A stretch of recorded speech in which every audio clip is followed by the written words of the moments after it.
first half was so out of character to what your team has done this season. What do you put down the performance in that first half and generally today? I think especially 15 minutes of the first half. I saw also parts before we conceded or before we conceded the second one.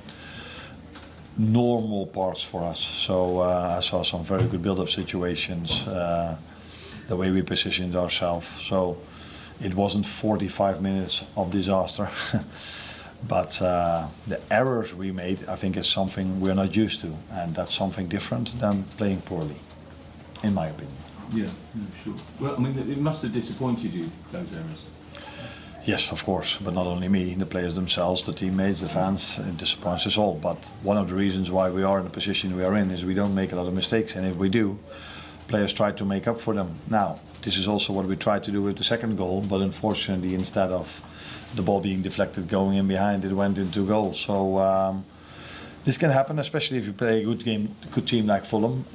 If you make mistakes, they have the quality to punish us, and I think in the end we created second half so many chances that we could have made up for it. But we lacked time. We lacked time, especially in the end, because in the first 20 minutes in the second half it didn't feel to me as if we could score a goal. But in the last 20-25 minutes I think it was clear for everyone that we could score the third. That's why actual playing time wasn't the most in the last 25 minutes. Given the advantage that Fulham obviously had going into this game, do you think there was a bit of complacency in the first half, or do you think it was just errors? Nah, I think it's the last thing. I think there's no reason for us to be complacent because we are not leading. We're not number one at the moment because we win every game with a margin of 3 or 4 goals. I think everyone that has seen our games, it takes us so much effort, so much hard work. To win games of football, combined with quality, of course. But yeah, the team that won the league the last 4 seasons were already 3-0 up at halftime every single game almost they played, and that's not the way it is for us. So we are fully aware of the fact that we have to compete for 7 now it is, I think, 7 more games. We saw it on Wednesday when we played Everton. It was a close call. Today was a close call, and many times we've been on the right side. Today we were on the wrong side, mainly because of the errors we made. There was a couple of moments of uncertainty with Virgil van Dijk. It probably has been in the last couple of games. Does that come with the territory of being this late in the season, or is it something you could probably look in deeper and criticise? I mainly give credit to other players as well. So if you look at Beto, he's not the first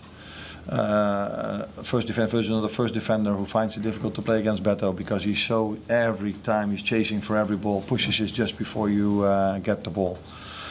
And yeah, the one that played there today was also, you have to give credits to him as well. I think I still see a lot of things that Virgil does really well. And if you play 50, 60 games a season, there will be also, even for him, 1 or 2 moments where he could have done better. But in general, I think if I look at Virgil's performance against Everton, except for this one time he missed the ball, he was outstanding. So I don't worry about him. What was your message to the players afterwards? And would you agree that the league table still looks unbelievable for you with 7 games to go?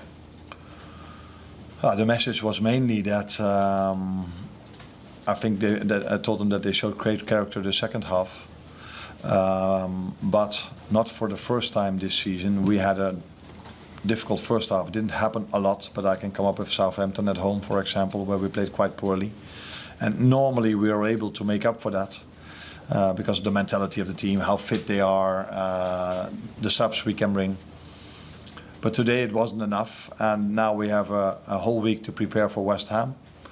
And everyone needs to be aware, and they are. So I didn't even have to tell them. But the only way we can win a game of football is by hard work, 90 minutes, constant effort. Because I've said it, I think a few times now, we are not the team that's leading at halftime with 3 or 4-0 with 3, 4, 5 acts of brilliance. It's hard work every time we won a game of football this season, except for 2 or 3 games. James? Arne, you only made the one change, obviously, for the derby in midweek. considering how flat it was for sections of that first half, do you regret not freshening it up to a greater extent? No. Not because of that reason, because I think there were 4 days in between, and we've showed many times this season that that's not a problem at all for us, these players as well. And I don't think the errors we've made had anything to do with players being tired. And again, I know how it works.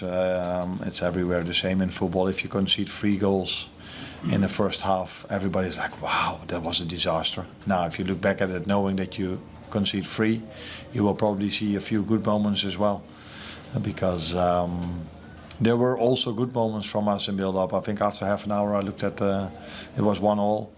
I was like, okay, it's not our best game, but we have control over the game. But then all of a sudden I blinked my eyes and we were 3-1 down.